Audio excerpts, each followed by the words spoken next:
So this tutorial is about showing you how the history palette works. Okay, so the history section. So as you can see, I've got a photo open, and over here is the history section. Okay, so if I click on that button, I can get to it.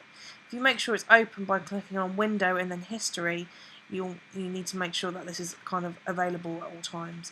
What it does is every step that you make in Photoshop, it creates different layers about each single thing that you've done in your history, so that you can go back and forth in time should you make a mistake. So first of all, what I'm going to start by doing is duplicating this image first of all, because I don't want to go over the top of an original picture. Okay, so I've just duplicated that by pressing Control and click and duplicating it. Then what I'm going to do first of all, okay, is, and you can see there actually in the history section that I've changed the document somewhat, so that's the first history step. Then what I'm going to do is just get the paintbrush and paint all over my picture, just again to demonstrate the fact that it's going to register that I've made a change with my document. So there you go, you can see there's all my different paint strips where I've made changes. Okay, so say I wasn't happy with any of those changes, I can go back by clicking on the last stage that I'm happy with, and you can see now they're all sort of greyed out, and that means they don't exist, but I can always also go back to them should I be happy with any of those steps. Okay, so say I don't want any of those steps, if I click Control and click on that layer, I can press delete, and then it will raises all that history. So I can start again. So here we go, we're going to start again by painting the picture, and just doing a couple of steps again just to illustrate that I can, it's registering every change that I make. The next thing I want to do is demonstrate the snapshot menu. This means it will take a snapshot of what you've got so far. So if I click on the snapshot, it can show a before and an after image of what I've done so far.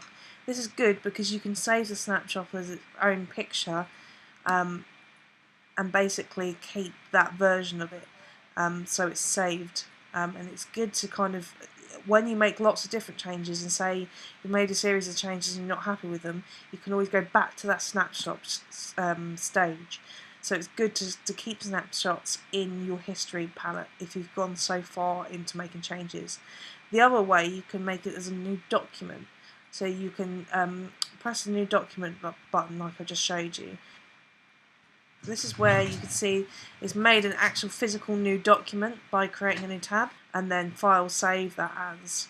That means it's still editable, but it's also saved the version of that document at that point. This is when you have lots of different things going on, lots of different stages of development. It means you can go back and forth on what you've done. So it's really, really important to save stuff as you go along with Photoshop. But like I said, when you do so many stages, you can go back in stages and and adjust it.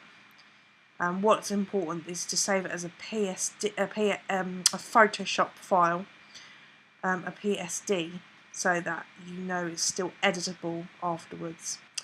The last thing I want to show you is the preferences tools.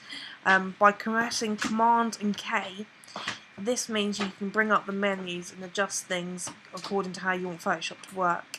And the menu that you want specifically here is the performance menu, where in the performance menu you can change the amount of history that you have. So in other words, if you increase the history to say what its default is at 20, you can increase it to 40. That means you're asking Photoshop to remember more steps. However, when you're doing this, bear in mind that it's going to decrease the performance of your computer. So if you're not on a very good laptop, it's not worth doing that, because otherwise it's going to really slow down how the computer runs. However, it is a good tool if you're not very good at Photoshop and you keep making mistakes. It means you can go back a bit at a time. So that's another thing you want to bear in mind, is that you can change the amount of history that your Photoshop menu has. Yes, hover over to the history slider and then you can adjust how much history it's got, and it goes up to 1,000, but you really, really don't want that much. I would probably say anything from about 20 to perhaps 40 is probably the most you want it to do.